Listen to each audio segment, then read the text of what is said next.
റീന ഈ ഒരു കേക്കിന് ഓർഡർ തന്ന സമയത്ത് എനിക്ക് 2 മോഡലും കൂടി ഇട്ട് തന്നിട്ടുണ്ടായിരുന്നു കേട്ടോ. 2 മോഡലിനകത്ത് ഇഷ്ടമുള്ളത് ഏതാന്ന് വെച്ചാൽ ചെയ്തോന്നും പറഞ്ഞു. ആ 2 മോഡൽ ചെയ്താലും കുഞ്ഞിന് ഇഷ്ടപ്പെടും എന്നെനിക്കൊരു കോൺഫിഡൻസ് ഇല്ലായിരുന്നു. ഈ ഒരു കേക്ക് എന്ന് പറയുന്നത് 1.5 കിലോ റെയിൻബോ കേക്ക് ആട്ടോ. അത്യാവശ്യം ടോളായിട്ടൊക്കെയുള്ള ഒരു കേക്കാണ്. അങ്ങനെ കേക്കെല്ലാം ചെയ്ത് ക്രം കോട്ടും ചെയ്ത് വെച്ചു. അപ്പോഴാണ് ഞാനിങ്ങനെ ആലോചിച്ചത് കുഞ്ഞിൻ്റെ ഡ്രസ്സിൻ്റെ കളർ ഏതാന്ന് വെച്ച് കഴിഞ്ഞാൽ ആ ഒരു തീമിൽ നമുക്ക് കേക്ക് ചെയ്താലോ എന്ന്. അപ്പോൾ ഞാൻ അന്നേരം തന്നെ റീനയ്ക്ക് മെസ്സേജ് അയച്ച് ചോദിച്ചിട്ടുണ്ടായിരുന്നു ഏതാണ് ഡ്രസ്സിൻ്റെ കളർ എന്ന്. അപ്പോൾ എന്നോട് പറഞ്ഞത് ഒരു ലൈറ്റ് ഗ്രീൻ ആണ് എന്ന്. അപ്പോൾ പിന്നെ ഞാനൊന്നും നോക്കിയില്ല. എന്താണെന്ന് വെച്ചാൽ എൻ്റെ കയ്യിൽ ലൈറ്റ് ഗ്രീൻ വരുന്ന ഒരു കുഞ്ഞു പെൺകുട്ടിയുടെ പിക്ക് ഉണ്ടായിരുന്നു.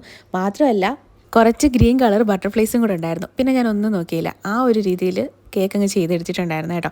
കാര്യം നമ്മൾ വേറെ എന്ത് അവിടെ ചെയ്ത് കഴിഞ്ഞാലും പ്രത്യേകിച്ച് കാര്യമൊന്നുമില്ല. അപ്പോൾ ഇതാവുമ്പോൾ കുഞ്ഞിനും ഇഷ്ടപ്പെടും, കുഞ്ഞിൻ്റെ ഡ്രസ്സിൻ്റെ കളറുമായിട്ട് നന്നായിട്ട് മാച്ച് ചെയ്യുകയും ചെയ്യും. അപ്പോൾ എനിക്കൊരു ടെൻഷൻ ഉണ്ടായിരുന്നു, ഇനി ഈ ഒരു കേക്ക് റീനയ്ക്ക് ഇഷ്ടപ്പെടുമോ എന്ന്. എന്തായാലും എല്ലാവർക്കും ഇഷ്ടപ്പെട്ടു എന്നുള്ളൊരു മെസ്സേജ് കണ്ടപ്പോഴാട്ടോ എനിക്ക് സമാധാനമായത്. ഇത് 1 kg വാനില കേക്കായിരുന്നു കേട്ടോ. അശ്വതിയായിരുന്നു കേക്കിന് എനിക്ക് ഓർഡർ വന്നിട്ടുണ്ടായിരുന്നത്. പ്രത്യേകിച്ച് മോഡലോ കാര്യങ്ങളോ ഒന്നും പറഞ്ഞിട്ടുണ്ടായിരുന്നില്ല കേട്ടോ. ആകെ പറഞ്ഞിട്ടുള്ളത് അച്ഛൻ്റെയും അമ്മയുടെയും വെഡിങ് ആനിവേഴ്സറി ആണ് ചേച്ചി എന്നാണ്. അപ്പോൾ പിന്നെ വെഡിങ് ആനിവേഴ്സറി ആയതുകൊണ്ട് ഇപ്പോൾ അധികത്തിൽ എന്ത് ചെയ്യാമെന്ന് ആലോചിച്ചപ്പോഴാണ് ഒരു ഹാർട്ട് ചെയ്തിട്ട് അതിൻ്റെ 2 സൈഡായിട്ടും ചെറിയ റോസറ്റ് വെച്ചിട്ട് കൊടുക്കാമെന്ന് വിചാരിച്ചത്. ഒരുപാട് ഓവർ ആക്കാതെ എന്നാൽ കാണാൻ നല്ല ക്യൂട്ടായിട്ടുള്ളൊരു ഡിസൈനാട്ടോ ചെയ്ത് കൊടുത്തിട്ടുണ്ടായിരുന്നത്. അപ്പോൾ 2 കേക്കും ഇഷ്ടപ്പെട്ടിട്ടുണ്ടെങ്കിൽ ഉറപ്പായിട്ടും കമൻറ്റ് ചെയ്യാൻ മറക്കണ്ട. നമുക്കടുത്തൊരു അടിപൊളി വീഡിയോ ആയിട്ട് കാണാം. ടാറ്റാ.